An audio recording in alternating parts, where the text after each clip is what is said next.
বারান্দায় কোন সময় সিজদারত, কোন সময় কিয়াম দাঁড়ানোরত, কোন সময় রুকু অবস্থাতে ইদ্রিস আলাইহিস সালাম জান্নাতের বারান্দায় আল্লাহর ইবাদত করতেছে। এই মুহররমের 10 তারিখ আশুরার দিন শুক্রবার, আজকে যেই সময়টা আমরা পেয়েছি, সুবহানাল্লাহ বলে। হযরত ইউনূস আলাইহিস সালামকে আমার আল্লাহ মাছের পেট হতে যেদিন মাছে ওগরায়া দিলেন, সমুদ্রের কিনারে এসে বমি করে দিল মাছে, ওই দিনটাও ছিল মুহররমের 10 তারিখ আশুরার দিন শুক্রবার। আইয়ুব আলাইহিস সালামকে আল্লাহ 18 বছর মতান্তর 17 বছর কিরায় খাওয়ার পর যেদিন আল্লাহ শেফা দান করলেন, শেফায় আজলা কামেলা দায়মা নসিব করলেন, ওই দিনটা ছিল মুহররমের 10 তারিখ আশুরার দিন শুক্রবার। শেষ আমার নবী আলাইহিস সালাম হযরত মুহাম্মদ রাসূলুল্লাহ সাল্লাল্লাহু আলাইহি ওয়াসাল্লামকে যেদিন প্রথম ওহী দিলেন আমার আল্লাহ, প্রথম জিবরিল আলাইহিস সালাম যেদিন মুহাম্মদ রাসূলুল্লাহ সাল্লাল্লাহু আলাইহি ওয়াসাল্লামের কাছে ওহী নিয়ে আসলেন, ওই দিনটা ছিলেন মুহররমের 10 তারিখ আশুরার দিন শুক্রবার। ওহী পায়া আল্লাহর হাবিব বললেন, ভাই জিবরিল, আল্লাহ তাআলা এই পৃথিবীটা ধ্বংস করবেন কবে, কখন ধ্বংস করবেন? জিবরিল আলাইহিস সালাম আল্লাহর কাছ থেকে যাই না এসে বললেন, ইয়া রাসূলুল্লাহ, ইয়া হাবিবাল্লাহ, নবী হে, এই পৃথিবী যেই তারিখ, যেই সময়, যেই দিনে আল্লাহ বানাইছে, ঠিক ওই দিনেই আল্লাহ ধ্বংস করবে। তার মানে মুহররমের 10 তারিখ আশুরার দিন, আজকের এইবার শুক্রবার। সুবহানাল্লাহ বলেন। তাহলে আজকের দিনটা কেমন একটা দিন, একটু ভাবনা চিন্তা করে দেখেন, কোন দিনে আমরা বসে আছি, কোন দিনে আমরা বসে আছি। আজকে পৃথিবী ধ্বংস হওয়ার দিন। আল্লাহর হাবিব বলেন, ধ্বংস ওই দিন করবে যেদিন দুনিয়ার ভিতরে পূর্ব থেকে পশ্চিম পর্যন্ত এর মধ্যে কোনো একটা মানুষের জবানে আল্লাহু আকবার থাকবে না, আল্লাহ বলার মতো কেউ থাকবে না। ওই দিন পৃথিবী ধ্বংস হবে। কিন্তু এখন হবে না, কারণ এখন অনেক মানুষ আছে আল্লাহর জিকির করনেওয়ালা। তোরে কোন কথা ঠিক কিনা? আল্লাহর জিকির করনেওয়ালা অনেক মানুষ আছে, আল্লাহর প্রিয় পাত্র, আল্লাহর প্রিয় বান্দা, তাদের উসিলায় আজকের পৃথিবী টিকে আছে। নইলে তো আজকে পৃথিবীটা ধ্বংস হওয়ার, কিয়ামত হওয়ার কথা, আজকের এই দিনে পৃথিবী ধ্বংস হওয়ার কথা, কিন্তু হচ্ছে না কেন? আল্লাহর হাবিব বলেন, এই কাবার চেয়েও একজন মানুষের দাম আল্লাহর কাছে বেশি। আবার বলবেন, এটা কেমন কথা হলো যে কাবার চেয়ে একজন মানুষের দাম বেশি? আহা, ওই কাবার ভিতরে আল্লাহ থাকে না, আল্লাহর কুদরতি ছায়া মুবারক ওই কাবা ঘরের উপরে পড়ে, তাই ওটা কাবা। আর ওটা হলো খলিলের কাবা। আর আল্লাহর কাবা যেটা, সেটা হলো কুলুবুল ইনসানু বাইতুর রহমান, মুমিন লোকের কলবের ভিতরে আল্লাহর বসত বাড়ি। সুবহানাল্লাহ। মুমিন লোকের কলবের ভিতরে আল্লাহর বসত বাড়ি। কাবা তখনই দামি হয় যখন মুমিন কাবায় যায়। সুবহানাল্লাহ বলেন। এই জন্য কাবার চেয়েও একটা মুমিনের দাম আল্লাহর কাছে বেশি, কাবার চেয়ে মুমিনের দাম আল্লাহর কাছে বেশি। ওই সময় কাবা দামি হয় যখন মুমিন কাবা চত্বরে যায়। ওই জানামা আল্লাহ রাব্বুল আলামিন আজকের এই দিনটার সময়টা বড় কম, তারপর যতটুকু হচ্ছে আল্লাহ রাব্বুল আলামিনের মেহেরবানি। আমরা সমাজবাসী, এলাকাবাসী, আহলে সুন্নাত ওয়াল জামাতের পক্ষ থেকে আমরা আসরের নামাজের পর একটু তাবারকের আয়োজন করেছি। সমাজবাসী মিলে একটা তাবারকের আয়োজন করেছি, সকলকে দাওয়াত। আসরের নামাজে আমরা উপস্থিত থাকবো। কি বলেন ভাই? আসরের নামাজে আমরা উপস্থিত থাকবো। আসরের নামাজের পর দোয়া খায়ের করে আমরা তাবারক বিতরণ করব। আল্লাহ রাব্বুল আলামিন তৌফিক দান করে, আমিন বলেন। একটু জিকির লা ইলাহা ইল্লাল্লাহ, লা ইলাহা, জবানে লা ইলাহা, লা ইলাহা, লা ইলাহা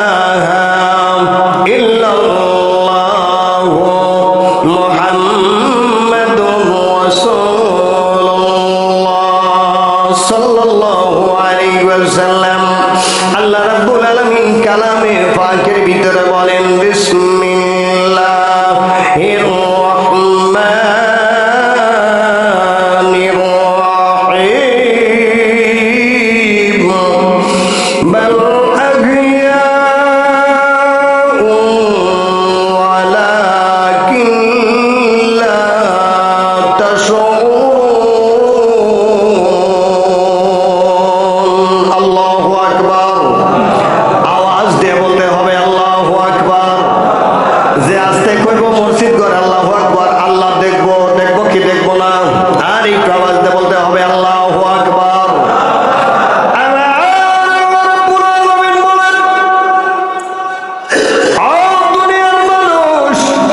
যারা আমি আল্লাহর রাস্তায় জিহাদ করে শাহাদত বরণ করে বুকের তাজা রক্ত আমি আল্লাহর জন্য দান করে দেয়, তারাই হলো জিন্দা। তাদেরকে তোমরা মৃত্যু মনে করো না, তাদেরকে মরা মনে করো না। বাল আহিয়া ও তারা হলো জিন্দা, ওয়ালাকিন লা তাশউরুন। তাদেরকে আমি আল্লাহ কবরের মধ্যে রিজিক দেই, তারা কবরের মধ্যে আমি আল্লাহ রিজিক খায়। জোরে জোরে কোন সুবহানাল্লাহ। তারা কবরের মধ্যে কি জিন্দা, জীবিত। আল্লাহ রিজিকের আল্লাহ তাদেরকে কবরের মধ্যে খাওয়ায়, কবরের মধ্যে পড়ায়। আল্লাহর হাবিব রাসূল আকরাম সাল্লাল্লাহু আলাইহি ওয়াসাল্লাম একদিন গভীর রজনী শেষ রাত্রি বেলায় হাসান এবং হুসাইন রাদিয়াল্লাহু তাআলা আনহুমাকে ডাকলেন। হযরতে ফাতেমাতুজ জাহরা রাদিয়াল্লাহু তাআলা আনহাকে ডাকলেন। আলী কারামুল্লাহ ওয়াজহাহুকে ডাকলেন। একটা চাদরের ভিতরে নিয়ে নিলেন। চাদরের ভিতরে নিয়ে আকাশের দিকে তাকায়া দোয়া করেন, আকাশের মালিক আমি নবী দোয়া করে গেলাম, তুমি সাক্ষী থাকো। আল্লাহ আকাশের মালিক আমার মাওলা তুমি সাক্ষী থাকো, আমার আহলি বাতকে যারা ভালোবাসবে, যারা অনুকরণ করবে, আমার আহলি বাতের সঙ্গে তারা জান্নাতে যাবে। আনা মিন হাসান, হাসাইন হাসাইন মিন আনা, আনা মিন হুসাইন, হুসাইন মিন আনা। আমি নবী হইলাম হাসান এবং হুসাইন থেকে, আর আমার হাসান হুসাইন হলো আমি নবী থেকে। তাই হাসান এবং হুসাইন রাদিয়াল্লাহু তাআলা আনহুমাকে যারা মুহররম মাসে স্মরণ করে, তাদের রিসালাত দিনকে উসিলা করে যারা দোয়া মাহফিলের আয়োজন করে, আমার দয়াময় নবী বলেন তারা আমার হাসান এবং হুসাইনের সঙ্গে জান্নাতে যাবে। মোহাম্মত কাকে দিয়া মোহাম্মত বলা হয়? মুহররমের 10 তারিখ আশুরার দিন শুক্রবার বেলা 11টা থেকে মতান্তর আসছে 11:30। হুসাইন রাদিয়াল্লাহু তাআলা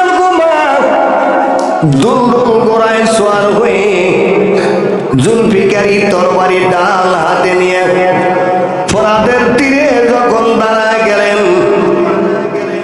দাঁড়ায় বললেন, ডাক দিলেন, তোমাদের মধ্যে কেউ কি আছো গো আমার নানা জানের উম্মতের মধ্যে দরদি বান্ধব?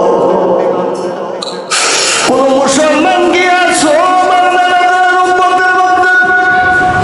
কেউ কোনো সাড়া নাই, কোনো শব্দ নাই। অথচ এজিদের বাহিনীর ভিতরে ছিলেন 20,000 সেনা। কয় হাজার? 20,000 সেনা ছিলেন এজিদের বাহিনীর ভিতরে। আর আমার দয়াময় নবীজির বাহিনীর মধ্যে একজনই সেনা, সেগুলো হযরতে হুসাইন রাদিয়াল্লাহু তাআলা আনহুমা। জোরে জোরে কোন সুবহানাল্লাহ। আর একবার বলেন ইয়া রাসূলুল্লাহ।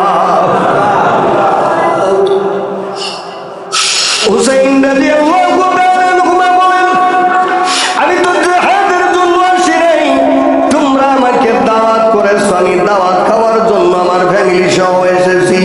কয় না জিহাদ করতে হবে। এবার আল্লাহর মেহেরবানি, আল্লাহর কুদরত বোঝা বড়বান। আকাশের দিকে নজর মেলে দেখেন দয়াময় নবী রাসূল আকরাম সাল্লাল্লাহু আলাইহি ওয়াসাল্লাম ডান হাতের ভিতরে একটা গ্লাস দেখা গেল। গ্লাস নিয়ে ডাকতেছেন, ও ভাই হুসাইন আয় দুনিয়ায় তাকা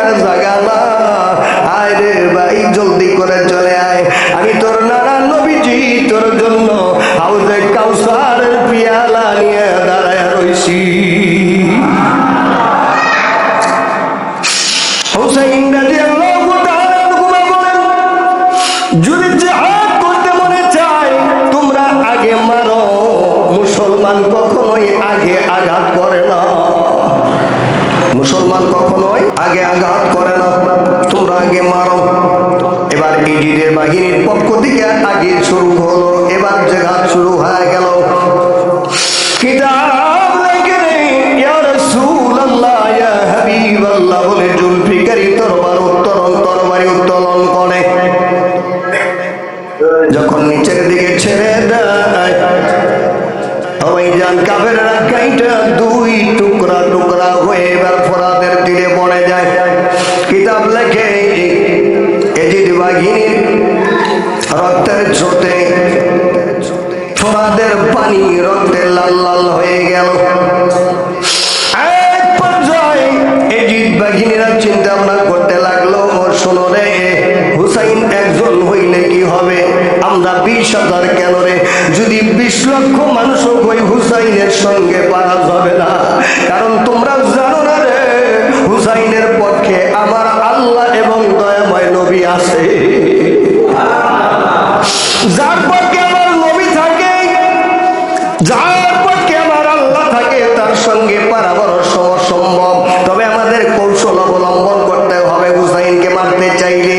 বলে কি কৌশল অবলম্বন? বলে তোমরা জায়গায় জায়গায় পাহাড়ের চিপায় চাপায় পাথরের চিপায় চাপায় পজিশন নাও। এবার পজিশন নিয়ে গেল। এবার হুসাইন রাদিয়াল্লাহু তাআলা তাকে দেখে একজন শত্রু তার সামনে ডানে বামে নাই। এবার কি করলেন? হুসাইন রাদিয়াল্লাহু তাআলা আনহুমা গোড়া থেকে মাটির উপরে নামলেন, আস্তে করে পানির নিকটে গেলেন। তৃষ্ণার্ত মানুষ দুই হাত একত্রিত করে পানি উঠায় যখন মুখের কাছে আনলেন পানি পান করবে, হযরত হুসাইন রাদিয়াল্লাহু তাআলা আনহুমা পানিটা মুখের কাছে আনলেই পানির ভিতরে তাকায় দেখতেছেন তার 6 মাসের শিশু বাচ্চা আলী আসগর পানি পিপাসায় জিহ্বা বের হয়ে গিয়েছিল, তীরবিদ্ধ অবস্থায় শাহাদাত বরণ করেছে। ওই 6 মাসের শিশু বাচ্চা আলী আসগরের ছবি মুবারক পানির ভিতরে দেখা যায়। হাত থরথর করে পানির জমিনের ভিতরে পড়ে গেল, পানির জায়গায় ফোরাত নদীতে পানি পড়ে গেল। না রে না, আমার 6 মাসের বাচ্চা যখন পানির জন্য শাহাদাত বরণ করেছে, পানি পান করবো না, আমার নানা গাউজে কাউসারের পানি নিয়ে দাঁড়ায় আছে, আমাকে দাওয়াত করেছে। এমন অবস্থায় কাফের সেনারা চতুর্দিক দিয়ে ঘেরা করে বৃষ্টির মতো তীর মারা শুরু করে দিল। এমন একটা নিষ্ঠুর তীর হুসাইন রাদিয়াল্লাহু তাআলা আনহুমার গলার জোরের খাদ্য নালীর একদিক দিয়ে লাগিয়া আরেক দিক দিয়ে ছিদ্র হয়ে বের হয়ে গেল। যত পানি পান করে এক ফোঁটা পানি কলিজার ভিতরে যায় না, চতুর্দিক দিয়ে তীর মারা শুরু করে দিল। কিতাব লেখে রে 72টা তীর যখন হুসাইনের শরীরের মধ্যে বিদ্যমান হয়ে গেল, ওইটার 27টা বল্লমের আঘাত আর 17টা তরবারির আঘাত যখন শরীরে লাগছে, চিন্তা করেন একজন মানুষের শরীরে যদি 27টা বল্লমের আঘাত লাগে, 17টা তরবারির আঘাত যদি লাগে, 72টা তীর যদি একজন মানুষের শরীরে লাগে, ওই মানুষের শরীরের কিছু থাকতে পারে? জোরে বলেন পারে? হুসাইন রাদিয়াল্লাহু তাআলা ফোরাত নদীর তীরে চিত অবস্থায় পড়ে গেলে লম্ফ দিয়া নিষ্ঠুর পাষাণ জল্লাদ বুকের মধ্যে চাপ দিয়ে বসে খঞ্জন ছুরি চালান শুরু করে দিলেন। বেশ কিছু সময় ছুরি চালানোর পর ছুরি যখন গলা কাটে না, এবার জল্লাদ জিজ্ঞাসা, ভাই হুসাইন এত ধারালো ছুরি নিলাম, মুবারকে সুমা খাইছে, তাহলে কেমনে তোমার সেরত করতে পারবো? হুসাইন বলে, ভাই বলে দিব, ঠিক আছে, তবে আমাকে একটু সময় দাও। বলে কি জন্য সময় চাইলা? কয় দরকার আছে, প্রয়োজন আছে। কয় যাও, তোমাকে সময় দেওয়া হলো। এবার সময় পাইয়া হুসাইন রাদিয়াল্লাহু তাআলা আনহুমা বলে, ভাই সীমাত রে, আমি চিত অবস্থায় আছি, চিত অবস্থায় ইবাদত হয় না, আমাকে ধাক্কায় ধাক্কায় তুমি উপর করে দাও, যাতে করে আমার নাক আর কপাল মুবারক আমি মাটিতে লাগাইতে পারি। আল্লাহ বলেন, ওয়াসজুদু ওয়া'বুদু রাব্বাকুম, রুকু করবে আমি আল্লাহর জন্য,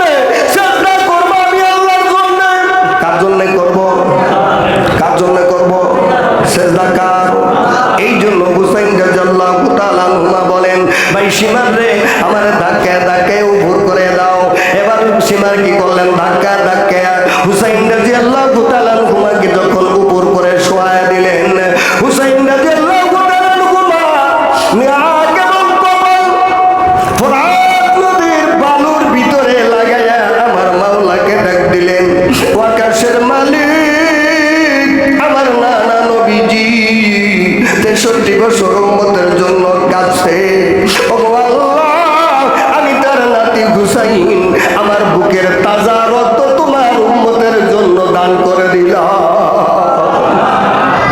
আমার জীবন তোমার উম্মতের জন্য দান করে দিলাম, ও মাওলা আমি হুসাইনের বুকের তাজা রক্তের বিনিময়ে আগে জবাব দাও আমার নানা নবীজির উম্মতের তুমি নাজাত দিবানি। প্রথম রাকাতে কোনো খবর আসে না, নামাজের 3টা মাসালা আছে, 3 কায়দায় নামাজ পড়া যায়, এখনো দাঁড়ায়া পারেন না আপনি বৈশা নামাজ পড়েন, বৈশাও পারেন না আপনি শোয়া অবস্থায় আছেন, আপনি ইশারায় শয়নে নামাজ আদায় করেন, ইশারায় শয়নে হুসাইন রাদিয়াল্লাহু তাআলা আনহু নামাজ আদায় করতেছে, আল্লাহর কুদরতে কদম মোবারকে সিজদা লাগা দিছে জমিনের ভিতরে, আমার মাওলার কুদরতি কদম দিলের হাত দিয়া ধরে ফেলেছে। দ্বিতীয় রাকাতের ভিতরে হুসাইন বলে গেছে মালিক ও আল্লাহ আমি হুসাইনের যদি জবাব তুমি না দাও দুনিয়া কিয়ামত হয়ে যাবে, আমি হুসাইন কিন্তু সিজদা উঠাবো না। আমার আল্লাহ বলেন আর হুসাইন তোমার নানা নবীজি তোমাকে যতটুকু ভালোবাসে মহব্বত করে গো তাহার সে 99 গুণ বেশি ভালো আমি আল্লাহ তোমারে বাসি। তোমার নানা নবীজি উম্মতরে যতটুকু ভালোবাসে গো তাহার চেয়ে 99 গুণ বেশি ভালো আমি আল্লাহ আমার বান্দারে বাসি। তবে হুসাইন তোমার বুকের তাজা রক্তের বিনিময়ে তোমার ক্ষমা চাইতে হবে না, জেনে রাখো তোমার নানা নবীজি উম্মতের মধ্যে কেউ যদি তোমার নানা নবীজির আদর্শের মালা যদি গলায় নিয়ে যদি কবরে আসে, তুমি হুসাইনের আদর্শ নিয়ে যদি কেউ কবরে আসে ওই লাশ মুবারক কবরে নামাইতে দেরি হবে রে হুসাইন, আমি আল্লাহ জবান দিলাম, আমি আল্লাহ ওয়াদা দিলাম ওর লাশ কবরে নামাইতে দেরি হবে, আমি আল্লাহ ওর কবরটা জান্নাতের বাগান বানাইতে দেরি করব না।